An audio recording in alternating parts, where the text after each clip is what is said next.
भ्रष्ट पालिका का बड़ा कारनामा। नगर पालिका ने किया व्यापारियों के साथ धोखा। पालिका की चाल से व्यापारी दर दर भटकने को मजबूर। उत्तर प्रदेश में काबिज योगी सरकार इन्वेस्टर समिट के जरिए उद्यमियों को उत्तर प्रदेश में निवेश के लिए आमंत्रित कर रही है, लेकिन व्यापारियों के साथ उन्हीं के राज्य में पालिका किस तरह उत्पीड़न कर रही है, इसकी वानगी उन्नाव में देखने को मिल रही है। उन्नाव में भ्रष्टाचार में आकंठ डूबे पालिका के कारनामे से व्यापारी त्राहिमाम कर रहे हैं। पालिका परिषद उन्नाव ने एक ऐसा कारनामा किया जिससे 3 दर्जन व्यापारी सड़क पर आ गए। न शासन सुन रहा है न सत्ता। इससे पहले कि हम आपको बताएं नगर पालिका का खेल, आपको बताते हैं कि कैसे उन्नाव की नगर पालिका परिषद पर करोड़ों रुपए के घालमेल के आरोप लगे हैं। करोड़ों रुपए के घोटाले के आरोप में ही नगर पालिका के चेयरमैन उषा कटियार को उनके पद से मुक्त कर दिया गया था। पालिका पर आरोप लगा था कि पालिका अध्यक्ष ने 10,34,000 रुपया केवल वाहनों के किराए में फर्जी भुगतान कर डाला। बिना डीपीआर प्रेक्षागृह की साज सज्जा पर 5 लाख से ऊपर की रकम खर्च कर डाली। और तो और शौचालय निर्माण में 44,46,000 रुपया और शासनादेश की अनदेखी कर कोरोना काल में की गई खरीद में 21,99,000 रुपए का घालमेल किया। जांच रिपोर्ट शासन को भेजी गई और इसी जांच रिपोर्ट के आधार पर उषा कटियार को पदमुक्त कर दिया गया। इन तमाम घोटालों के बाद अब आपको बताते हैं पालिका का बड़ा कारनामा। नगर पालिका उन्नाव ने 30 व्यापारियों से मोटी रकम लेकर उन्हें दुकानें आवंटित कराई थी। नगर पालिका ने पहले व्यापारियों से मोटी रकम ली, उन्हें दुकानों में काबिज कराया, लेकिन आज वही दुकानदार दर दर भटकने को मोहताज है। पहले तो लाखों रुपए लेकर दुकानों को आवंटित किया, फिर उन्हीं दुकानों को अवैध बताकर बुलडोजर चलवा दिया। वहीं दुकानदार अब अधिकारियों की चौखट पर न्याय की गुहार लगा रहे हैं। दरअसल उन्नाव नगर पालिका परिषद ने जिला अस्पताल के पास 30 दुकानें निर्मित कराई थी, जिसमें वेडिंग जोन के सभी सड़क किनारे दुकानदारों से 1,60,000 रुपए प्रति दुकान की रकम लेकर उन्हें पक्की दुकानें दी गईं।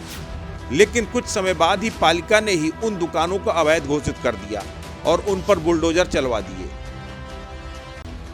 आज आप लोग जिलाधिकारी 3,000-5,000 देके समझ लो लोन। आज हम जिलाधिकारी के पास वही अपनी वेडिंग जोन की समस्या लेके 8 महीने से उन्नाव के हर अधिकारी के पास दौड़ रहे हैं, मगर हमें इंसाफ नहीं मिल रहा। ऐसा कोई उन्नाव का अधिकारी या ऐसा कोई नहीं जिसके लिए हम लोगों ने इंसाफ के लिए भीख नहीं मांगी हो, मगर हमें यहाँ इंसाफ नहीं मिला। आप खुद देख सकते हैं ये दुकानों की हालत क्या कर दिया है कि 1,60,000 रुपये 1,90,000 रुपये दुकान के पैसे लिए। नगर पालिका ने हमें ये कागज़ दिए। अब नगर पालिका कहती है ये कागज़ अवैध है। ये नगर पालिका के कागज़ किस तरह से अवैध हो सकते हैं? अगर नगर पालिका के ईओ की मोहर है, साइन है और नगर पालिका लिखा, इस कागज़ को कैसे अवैध कर सकते हैं? हमने यहाँ पे हमने दौड़ के हमें यहाँ के हमारे जो प्रिय विधायक जी हैं, इन्होंने हमसे कहा कि जाइए आप अपनी दुकान रखवा लीजिए। हम लोग ने कई बार प्रयास करा। दिन में हम लोग पिलर बनाते थे अपने पैसों के, अपने खर्चों से, और रात को नगर पालिका के जेसीबी आके न उस चीज़ को गिरा देती, पिलर गिरा देती, और यहाँ के जितना भी मलबा ईंटा होती थी ये उठा के ले जाती है, पर हमें काम नहीं करने दिया। आज हमारी यहाँ पे ये परेशानियाँ हैं कि आज 8 महीने से इतने परेशानी, ये दुकान यहाँ रखी नहीं जा रही। कितने लोगों की दुकानें हैं हम लोग? कम से कम हम 24 दुकानदार हैं। कितने पैसे लिए गए सबसे? पर दुकानदार से 1,60,000, 1,90,000, 1 लाख 2 लाख तक लिए गए, 70,000 जो जैसा दिया पैसा। तो अधिकारी पास गए थे, क्या कहा है अधिकारी ने हमें फिर से तसल्ली दिया, जैसे हर बार मिलता आ रहा है 8 महीने से, कि हाँ देखा जाएगा, इस पर कार्रवाई करी जाएगी, देखा जाएगा।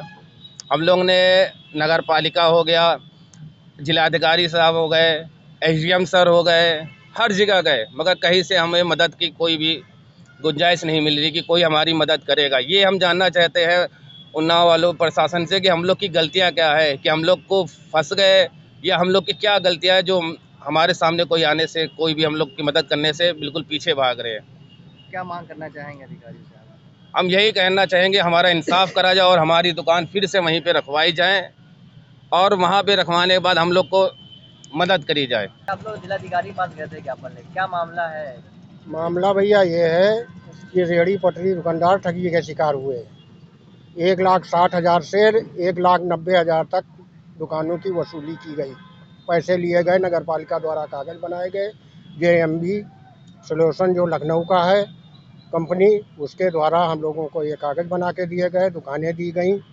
6-7 महीना लगा पाए, काम उस पर कर पाए। कोरोना के कारण काम भी नहीं चल पाया। उसके बाद 27 अप्रैल को दुकानें हटा करके रामलीला मैदान में डाल दी गई। लावारिसों के तरीके से माल भराया। ना हमको कोई सूचना दी गई कि माल हटा लीजिए, और ना हमारी कोई बात सुनी गई, ना कोई कागज देखे गए, और यहाँ पे उठा के डाल दी। अब ये रामलीला होने के बाद में ये समझ लो ऐसे सीधी करके रखवाई नहीं, वहाँ पर ही थी सभी दुकानें। तो कहीं शिकायत की थी इसकी आप लोगों ने? शिकायत हमने DM के यहाँ की।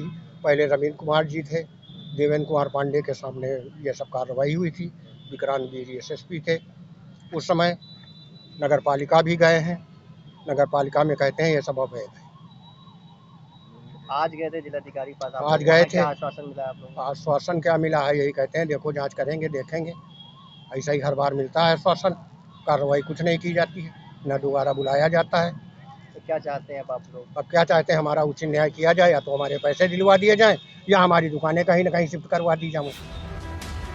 सबसे बड़ा सवाल यह है कि आखिर अवैध जमीन पर नगर पालिका ने दुकानें बनवा कैसे दी? तब जिला प्रशासन क्यों कुंभकर्णी नींद में सोया हुआ था? तब प्रशासन को ये सुध क्यों नहीं आई कि नगर पालिका जिस जगह पर दुकानें बनवा रहा है वो अवैध है?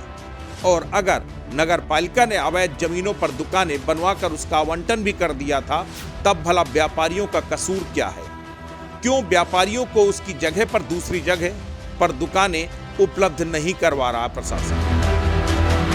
अब तो पालिका में प्रशासक भी नियुक्त हो चुका है, यानी सीधे तौर पर प्रशासन के निर्देशन पर पालिका संचालित हो रही है। लेकिन तब भी व्यापारी दर दर भटक रहे हैं, जिससे साफ जाहिर है कि प्रशासन और पालिका के बीच दुरभी संधि का खामियाजा व्यापारियों को भुगतना पड़ रहा है। समाचार स्टेट के लिए उन्नाव से मोना पांडे की रिपोर्ट।